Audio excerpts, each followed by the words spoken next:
Hey friends, it's Katie from Inspired Video Marketing.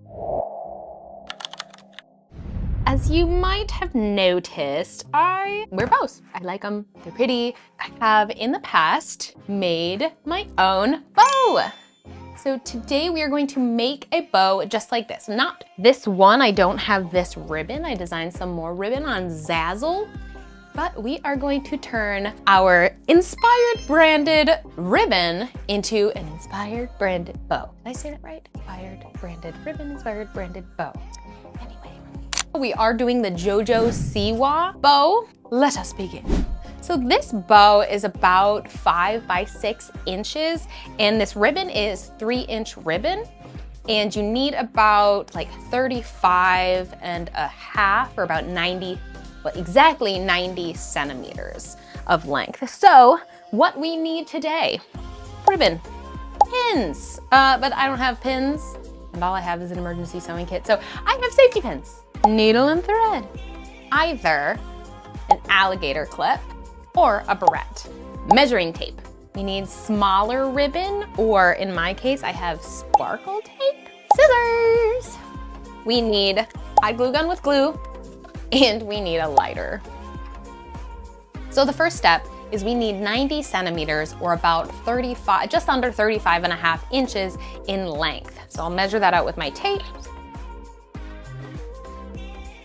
Now this ribbon will fray, so we do have to burn it. Be careful doing this. Not only can you burn yourself, but you can also burn the ribbon.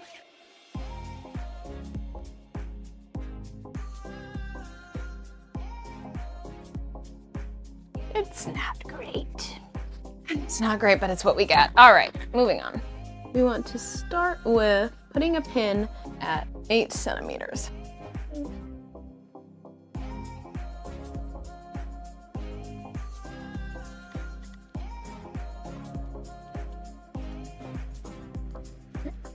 Now we're gonna fold this not quite in half, because I want my end to be where our pin is. We're gonna fold it so it's where the pin is. Adding this pin right here at this crease. Okay, so with our 8 centimeter pin facing up, I'm gonna find that pin that we got right here, and we are going to create a like support the cause ribbon.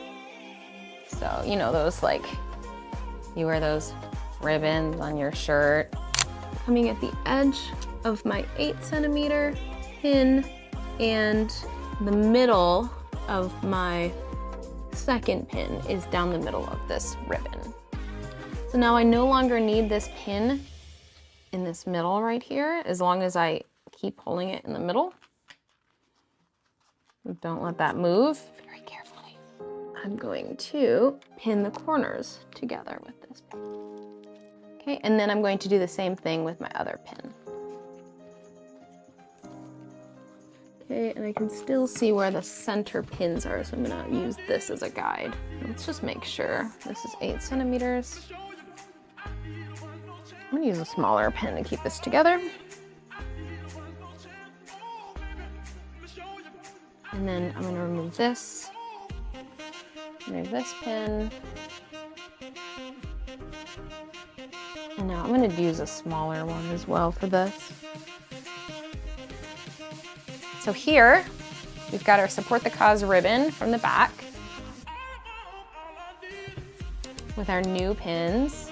Now we're going to take this end and we're going to continue our loop and make an infinity symbol and line up. So you can kind of see that's infinity, so that our ribbon is lined up with this edge. And then I'm going to remove my pins and make sure that they now include all 3 layers of ribbon.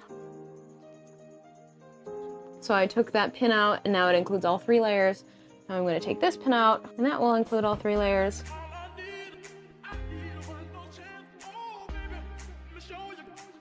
Okay, I don't think this needs to be straight. It just needs to contain all 3 ribbon layers. All right, let's check out our work. 2 new pin locations. We are going to flip it over. So we've got this little mountain upside down V shape, and then we're going to fold it in half.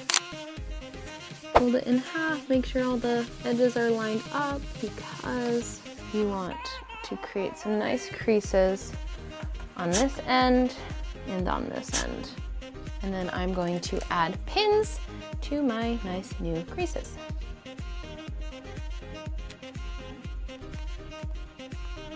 Okay, so we have our new pins. All right, with your one edge that's sticking out on your left, you're going to take one pin side, pull it in here. So the edge of your ribbon that has the pin is at this V where the other two parts of the ribbon. So we're gonna take out this pin and re-put it in, now including this new layer. Or in this case, a bunch of layers.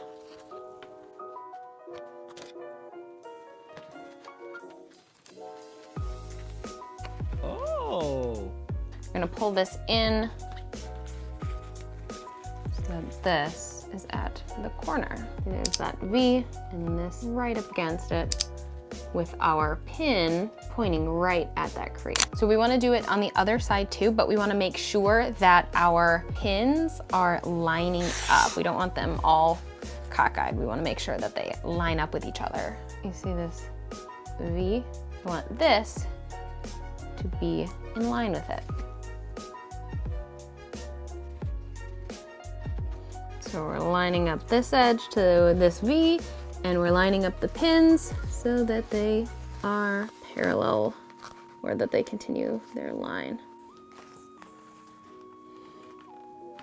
Okay, I'm gonna take this pin out and re-add it to make sure it lines up with this one. I can see my crease line, that crease line where the pin was, right pointing at that corner. Wish I had pretty nails for you all. Including all the new layers with this. Okay, nice. I think that was probably our smoothest yet. Here's what we got. Kind of hard to see what's going on. Maybe I didn't think through the choice of ribbon. Cool, it's time for our needle and thread. We are going to start, make sure your ribbon is like this, facing you with this little tail. I mean, I'm looking at it like this, and I'm going to start my needle and thread right at this very corner. And making sure all my ribbons are lined up. I did look this up ahead of time. You're going to do the running stitch all the way across your bow. You can just follow your pins.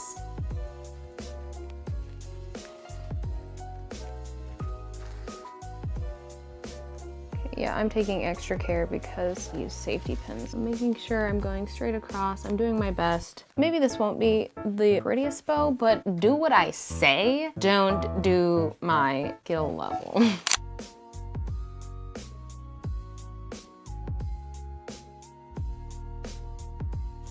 All right, I'm all the way across, generally straight line of thread that follows my safety pins.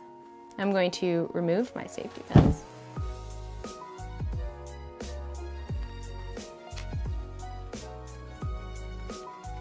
Now I'm going to accordion fold my bow and pull on the thread so that it kind of cinches together.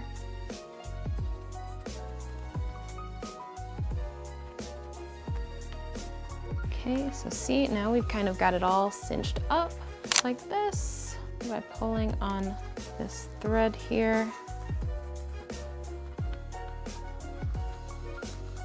Okay. All right, and now to hold this tension, we're going to loop this string around our bow to keep it tight.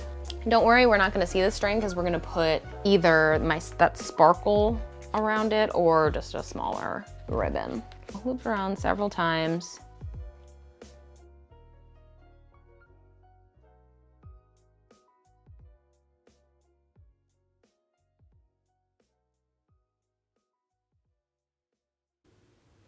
Just to make sure it's nice and tight.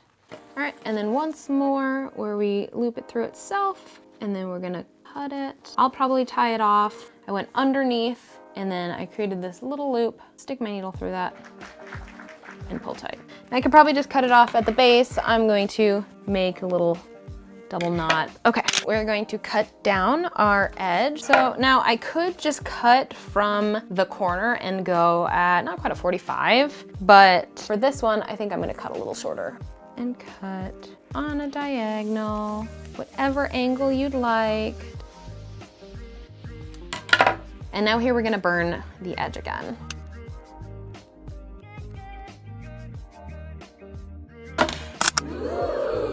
Now we get to put on the alligator clip or barrette, whichever you chose, and we get to put on our additional ribbon, or in my case, sparkle. Think about the orientation where you put your bow in. I'm a righty, so I like to clip in on the right side. If you have your alligator clip glued differently to your bow, you would have to put it in on the left. But if you are a righty, then you want this alligator clip open on the same side as your ribbon. So essentially, you're putting it on like this. You can see here is our dangly end, the end of the ribbon, where if this was a JoJo bow, there would be a little JoJo charm. And so then the alligator clip is gonna open, or if you have a barrette, you know, same thing. So clip, open, same side, as the end of ribbon. Okay, so we're gonna add hot glue and put this on our bow here. Okay. If you got regular ribbon, you're going to super glue on the inside of like where the alligator clip meets the bow, kind of inside the alligator clip, and then attach the ribbon to loop it around that way. But this sparkle ribbon, I guess, has an adhesive layer, so I don't need super glue for this. I'm just going to put this in here and move this around to cover up our string all the way around.